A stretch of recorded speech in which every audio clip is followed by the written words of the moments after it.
here as far as the crowd that's out there.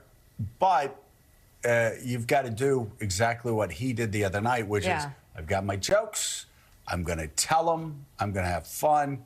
He sort of dryly looked up at the audience. Yeah. And, you know, it sort of that good. Carson look. There was a lot there. I thought it was he did wonderful. Very well. And the president was hilarious. We'll have more from that event, including the president's more serious message about the importance of a free press, which is what the event's all about. Also ahead, the latest on the protests over Gaza that are spreading to more and more college campuses. And we're going to have an exclusive first look at Forbes' list of the new Ivies, universities who are poised to replace the elite institutions, in part because of their handling of the protests. Well, it's a much bigger story. Even before these protests, and I've got this is a trend. I've got to say, just the absolute weakness of the administration, the cowardice of the administration, and unfortunately on these elite colleges, having people that are now running these elite colleges on faculty boards that burned down college campuses in the 1960s, that were responsible for the election in part of Richard Nixon in 1968 because of the chaos on college campuses, because of the chaos in Chicago. And they gave America Richard Nixon and 5 more years of war. Good job. Let's see if these administrators, the ones that tried to levitate the Pentagon in the 1960s with Abby Hoffman, the ones who took over presidents' offices in the 1960s, that trashed college campuses. Let's see if they're now going to elect Donald Trump for, I don't know, maybe the last election in American history. If so, good job. Way to go. Way to go by not being able to discipline students that violate your rules. You either have rules or you don't have rules. You either have standards or you don't have standards. And if you can't live by them, leave. And let's get some adults in these universities that actually teach students that there are consequences when they break the rules, when they break the laws, and when they spout genocidal chants over and over again. All right, we'll have more on that. And we're also going to be showing you, or at least telling you about, I'm having a hard time with this one. How South Dakota Governor Kristi Noem is responding to criticism after admitting to shooting and killing her young, happy, jubilant, joyful puppy. And then deciding to kill a goat after that with her gun. And then bragging about it. It's one of the more staggering stories I've ever seen a politician put in a book, thinking this would actually make them look strong. Yeah. It's sick. But we'll read from the book and let you decide. The dog, it was still a puppy. 14 months old, hunting dog. She actually said his grave offense was being joyful and happy. Yeah. And I've got to say, and you know, this has long been my attitude towards dogs. Yeah. If a dog is misbehaving, I never look at the dog. Right. I look at the owners. I go, what, you don't know how to train a dog? You don't know how to make sure the dog is in line. And by the way, if they're still puppies, you have a ways to go. So I come from growing up on a somewhat of a family farm run by Eastern European immigrants. And we were deer hunters, turkey hunters, geese. There was absolutely a sense of life and death with animals in our life, but there was never a joy in killing, and there was a respect to it and a process if you were hunting and if you brought home a deer game too. But this story was more about how she felt killing an animal. And that's what's scary about it. The impatience, kind of like a switch flipped in her brain and she decided she needed to kill it. Like, this is not someone you want in charge, not someone thinking through just randomly the process I'm going to kill the of goat. life and death. I'm going to kill the goat. To Jonathan Lemire, I mean, there are times we're watching Red Sox games and these thoughts go through our minds with the relief pitchers. There are times, not Homicidal. last night, certainly not this year. Homicide, yeah. Lowest ERA, not only in the major leagues, but also lowest ERA in 100 years for the Red Sox. And I've got to say, Lemire, you and I, we saw this coming. Sure did. What? Sure did. Nobody saw this coming because half of these guys were pitching for Pensacola Catholic High School this time last year. But anyway, this Kristi Noem thing, the most remarkable part of it is, and we can get serious here for a half second. The most remarkable part of it is that the conservative movement has been so corrupted by Donald Trump and has reached such new lows that she actually put that in about the killing of a happy puppy because she thought it would help her with the base. Well, Donald Trump famously doesn't like dogs, so perhaps that was part of her calculation as well. But it is stunning what a self-own this was here, to put this in her book and to now stand by it. She put out a statement last night, you know, saying she acknowledged that some people were upset at her telling of the execution of her puppy named Cricket in a gravel pit, and that's what it was. It was an execution of Cricket in a gravel pit. But she framed it as like, well, you have to make tough choices. That's what leaders do, and that was clearly part of her pitch to be vice president. And let's be clear, she's on the short list, or at least she was in the last couple of days. She was. And some Republicans insiders thought she might even be atop the short list.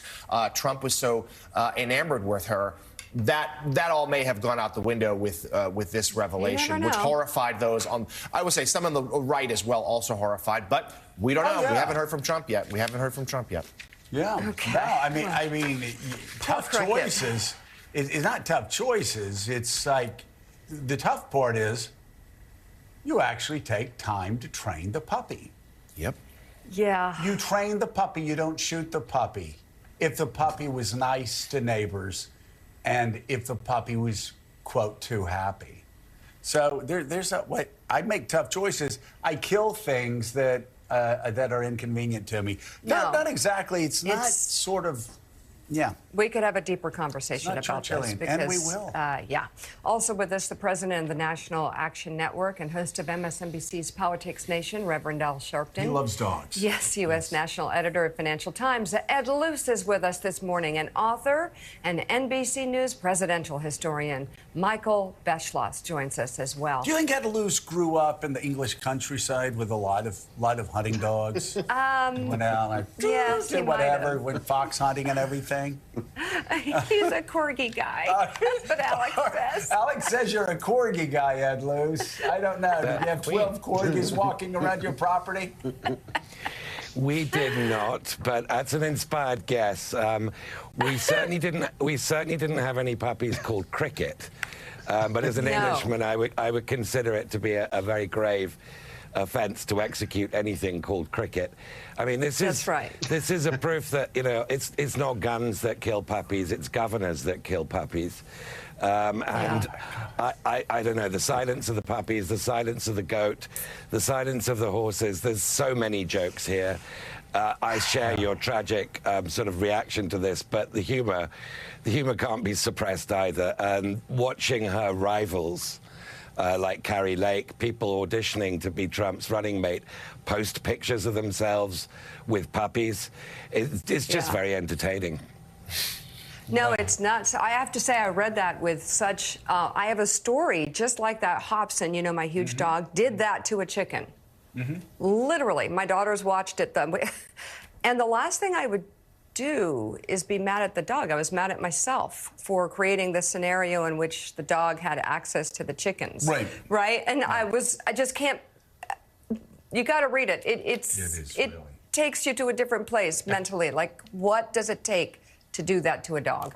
Donald Trump's hush money criminal trial will pick back up tomorrow, with court in recess today in this historic trial. On Friday, former National Enquirer publisher David Pecker wrapped up his testimony. Wow. The defense tried to poke holes at his credibility as a witness, seeking to establish how his tabloid stood to profit off the stories it bought. Earlier in the week, Pecker testified about catch-and-kill agreements linked to Trump's 2016 presidential campaign. But before his testimony ended, Pecker revealed details about a conference call Trump set up between the tabloid publisher and two of Trump's White House aides, Sarah Huckabee Sanders and Hope Hicks. The call took place soon after former Playboy model Karen McDougal gave an interview to CNN in March of 2018. On the call, Pecker told the two aides he planned to extend an agreement with McDougal that would keep her from speaking more widely about her alleged affair with the former president. Pecker said Sanders and Hicks, quote, thought it was a good idea.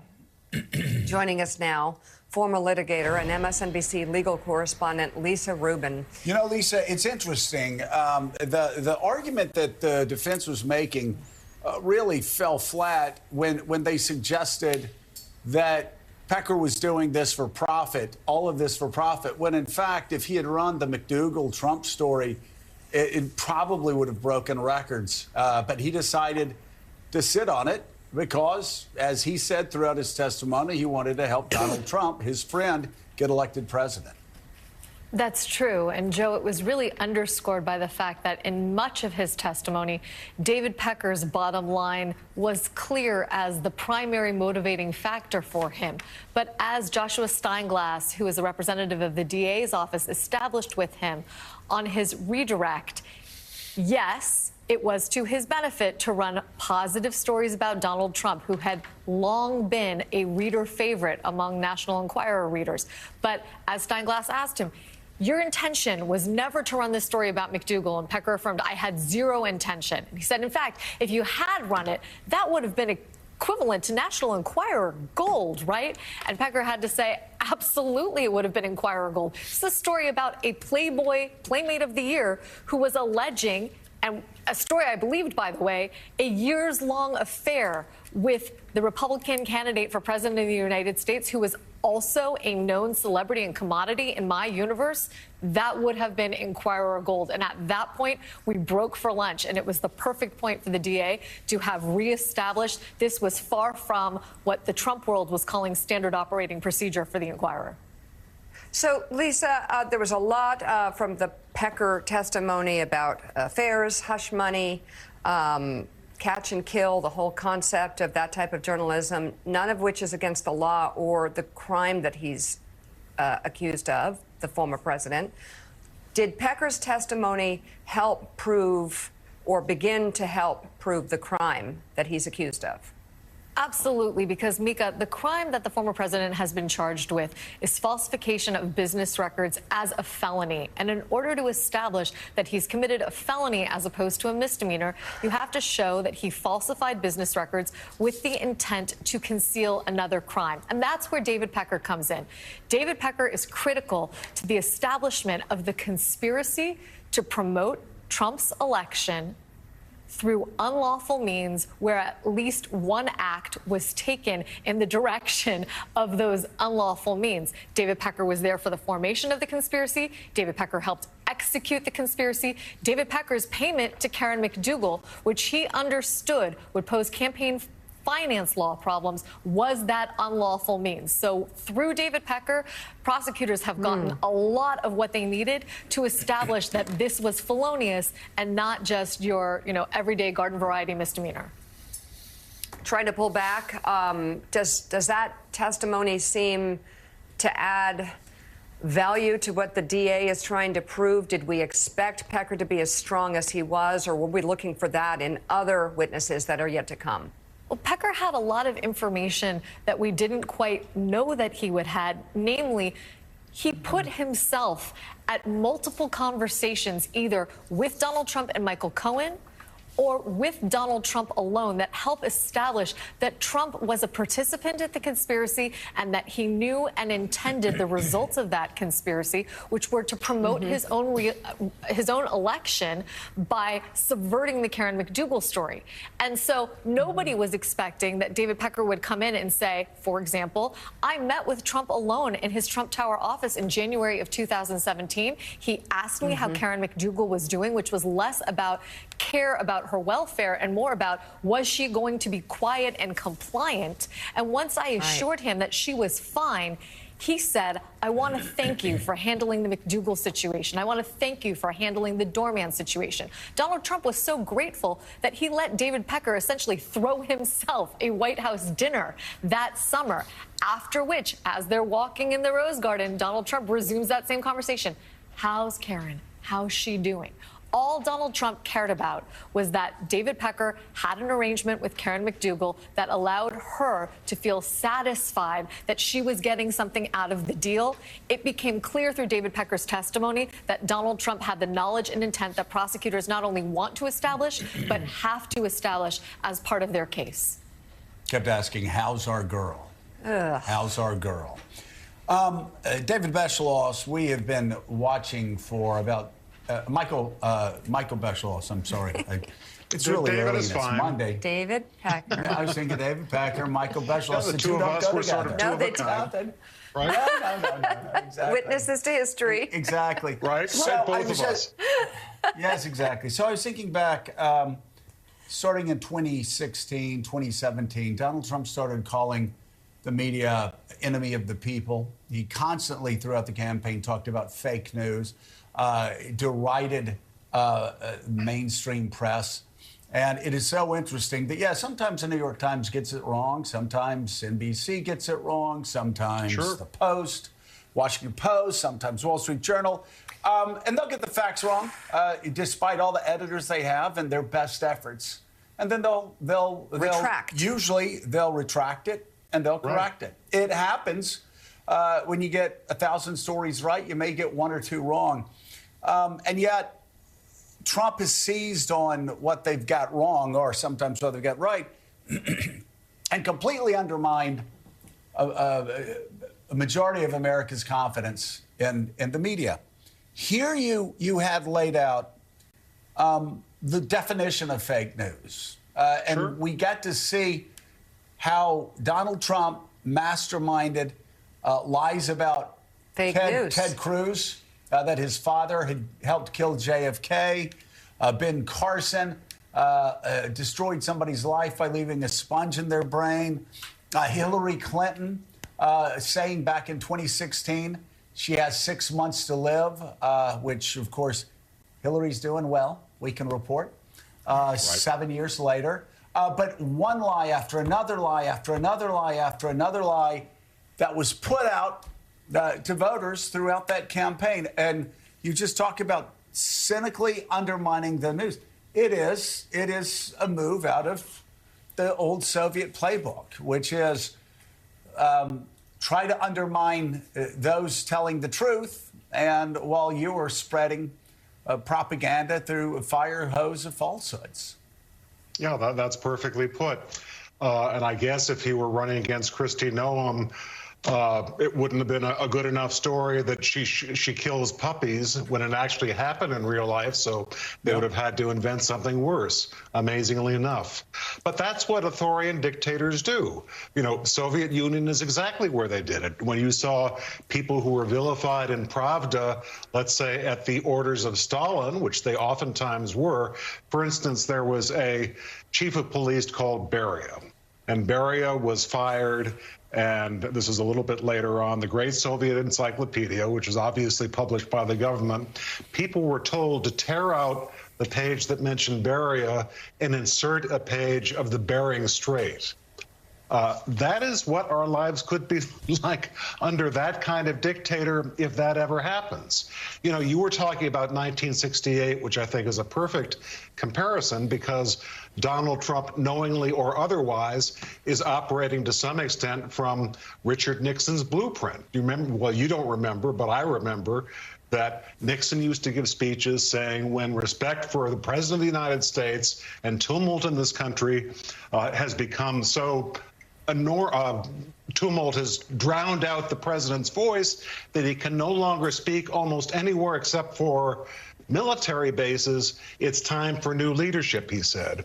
And Johnson at the time was not able to speak on college campuses. Same year, George Wallace was campaigning, in arenas saying, everyone look at those reporters back on the platform. Those are bad people. You should go after them.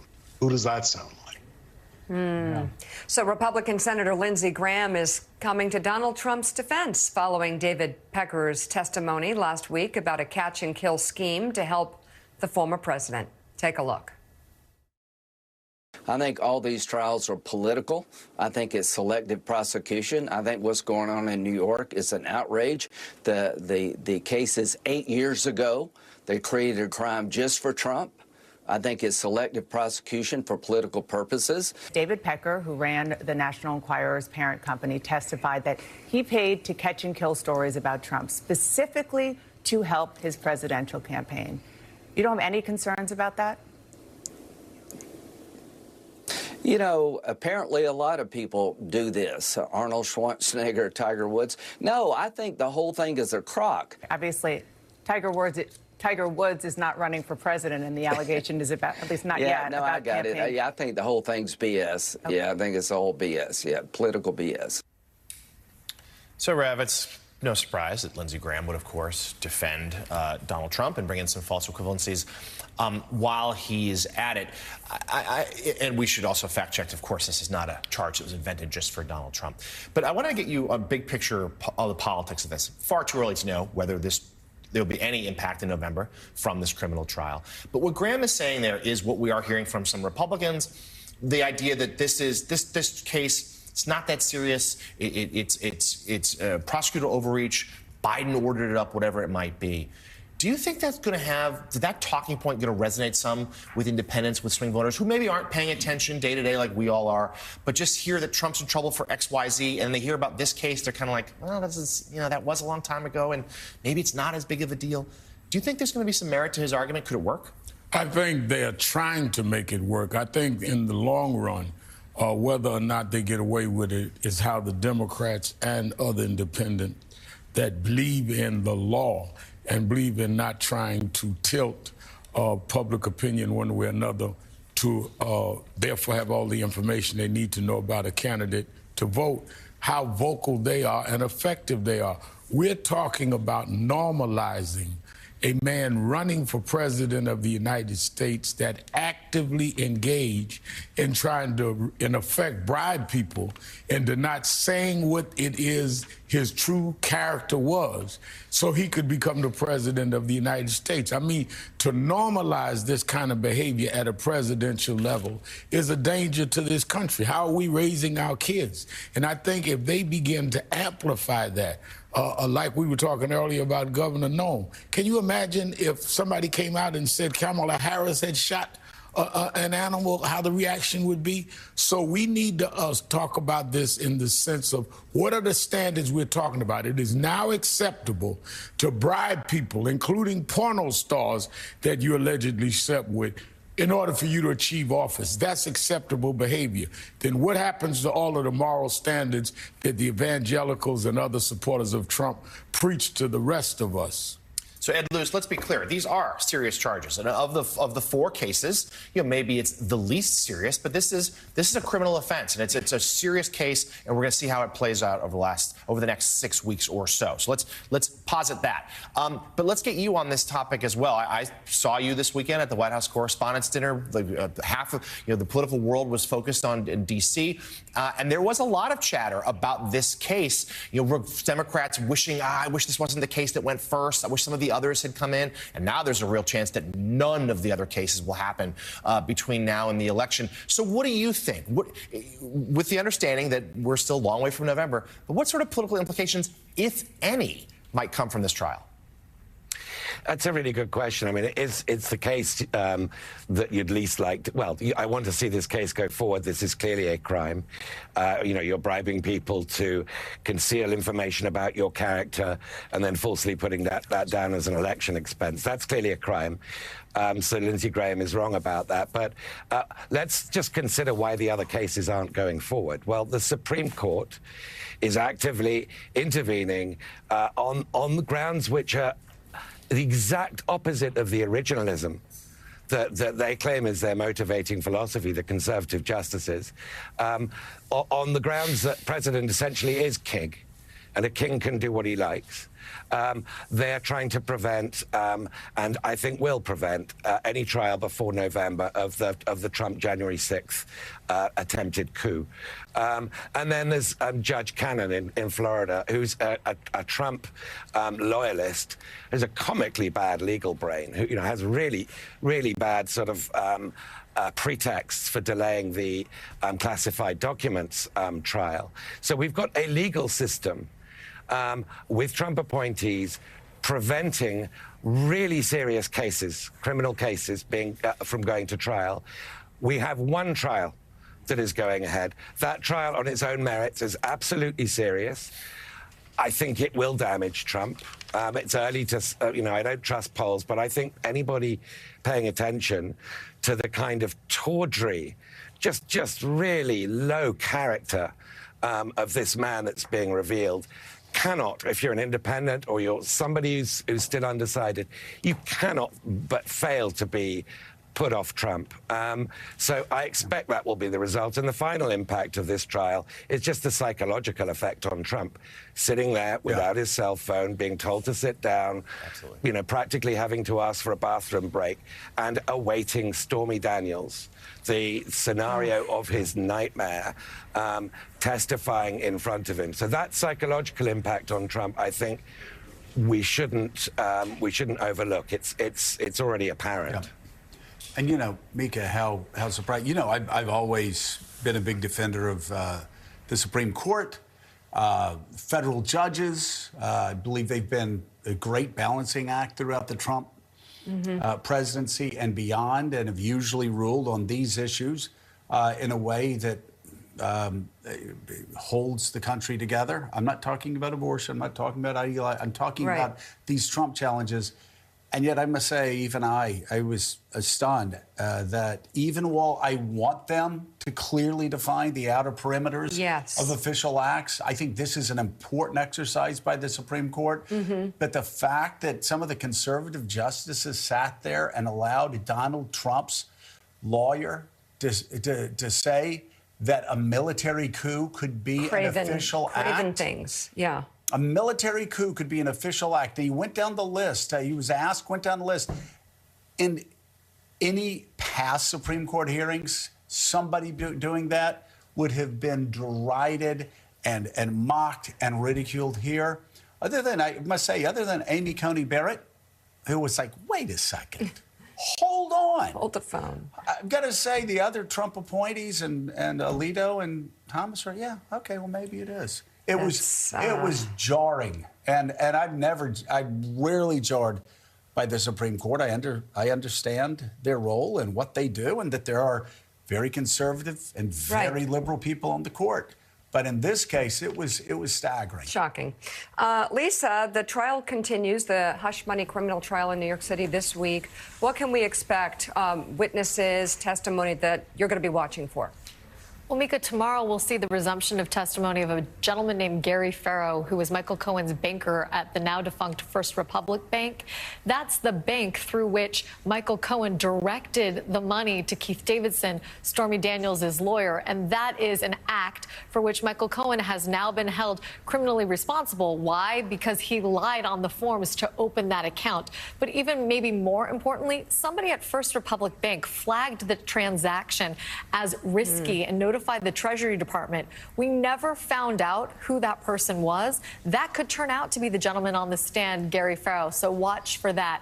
The other thing that I'm watching for is to see, obviously, who comes next. The Manhattan DA's office has been less than forthcoming with us, not because they want to hide things from the press, but because they know they're dealing with a person who's already been accused of not one, not two, but at this point, 14 separate violations of the gag order. We're still waiting for an order from Judge Merchan about what the consequences of those violations will be, but also waiting sort of with bated breath about who those next witnesses are going to be, because they don't want to give defendant Trump advance notice so that he can denigrate those people and perhaps even worse through his social media posts and otherwise. Mika. MSNBC legal correspondent Lisa Rubin, thank you very much for your coverage. We'll see you again tomorrow. And still ahead in just 60 seconds, the latest on the growing unrest on college campuses across the country amid protests over the war in Gaza. One of our next guests says what universities haven't done is train their students to talk with one another. That important conversation is next. Morning Joe is back in 1 minute.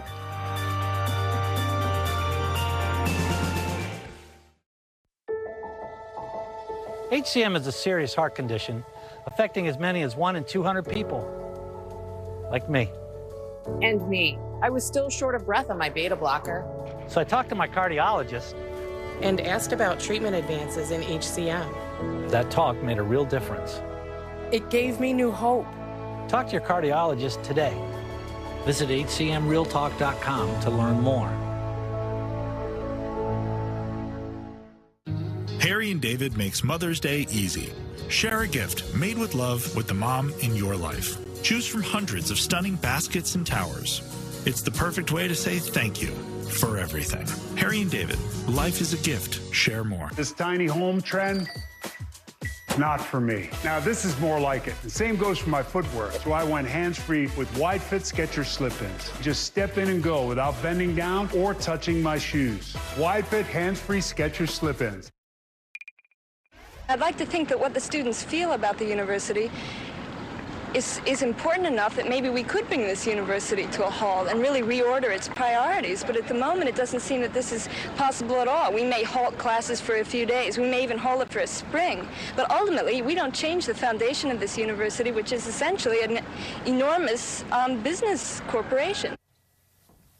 That was a Columbia University student speaking to NBC News in 1968 about ongoing protests at the school in opposition to the Vietnam War. I've got to say, it makes as much sense in 2024 having 18 or 19-year-old people running college campuses as it did in 1968, which is to say, doesn't make any sense at all. And you do wonder where the adults are, the adults that are supposed to be running the university, the amount of money that they are paid to educate students, and they can't allow students to go to class because a small subset of those students and outside agitators want to shut down the camp. Where are the adults? It's staggering. Not just to me. I know I'm a conservative. Not just to me, but to 90% of Americans. They want to know where the adults are at Columbia. They want to know where the adults are at Penn. They want to know where the adults are at Harvard. They want to know where the adults are at all of these college campuses where they're letting their students and outside agitators run across the campus, shut down debate, scream whenever anybody tries to talk reason to them, shout genocidal chants, hold up signs pointing to Jews saying Hamas's next victims, holding up signs talking about the final solution, chanting constantly from the river to the sea. You know what from the river to the sea is? If you don't, that's all right. Most of the students chanting it don't understand that they are chanting genocidal comments. All right, joining us now. They want to wipe out all Jews, and they want to destroy the state of Israel, and they want to kill Jews and push them. See, they are Hamas on college campuses when they chant that. Some of them may not even know what they're doing. Yeah, exactly. That's the point. But the adults there do. Yes, they do. And yet, this, by the way, this is a long time coming. This has been coming since the 1960s. And now the people that were burning down college campuses, the people that were taking over presidents' offices, those people are now on the faculty senate in the faculty senate, trying to encourage these students to do the same. They helped elect Nixon. I guess they want to elect Donald Trump in 24. Good on you guys. Okay, joining us now, staff writer at The Atlantic, George Packer. His latest piece is entitled "The Campus Left Occupation That Broke Higher Education." Also with us, Chief Content Officer and Editor-in-Chief at Forbes, Randall Lane. Forbes is out with a new piece this morning entitled "Employers Are Souring on Ivy League Grads While These 20 New Ivies Ascend," which we are unveiling exclusively here on Morning Joe. And it really has a lot of synergy with what we're covering in terms of these protests. But it's bad news for Ivies and good news for some universities that usually don't get a crack at being at the front of the line. So many parents that I've talked to from, Connecticut, when I lived in Connecticut, they're sending their kids south. I talked to administrators at Southern universities, SMU, Vanderbilt, of course, Alabama, Georgia, Southern universities. A lot of parents sending them south. It's really sad. George, I want to make sure people watching don't associate any of my conservative,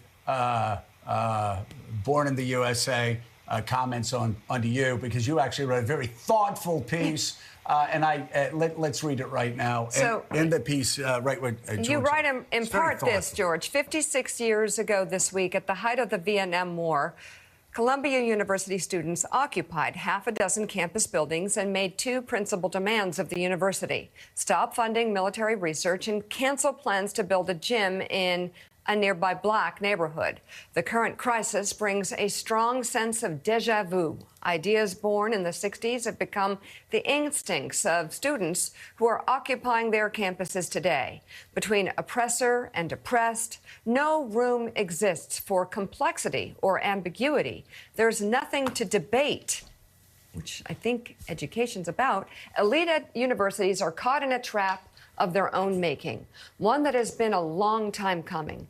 They've trained pro-Palestinian students to believe that on the oppressor-oppressed axis, Jews are white and therefore dominant, not marginalized, while Israel is a settler colonialist state and therefore illegitimate.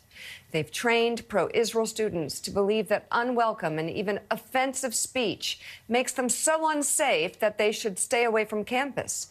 What the universities haven't done is train their students to talk with one another. And George, we've seen this not only in elite universities. I think we've talked to you about this before, about even schools in Manhattan, where parents send their kids to schools, and some of the thinking that is permeated, the thinking that undermines liberal education.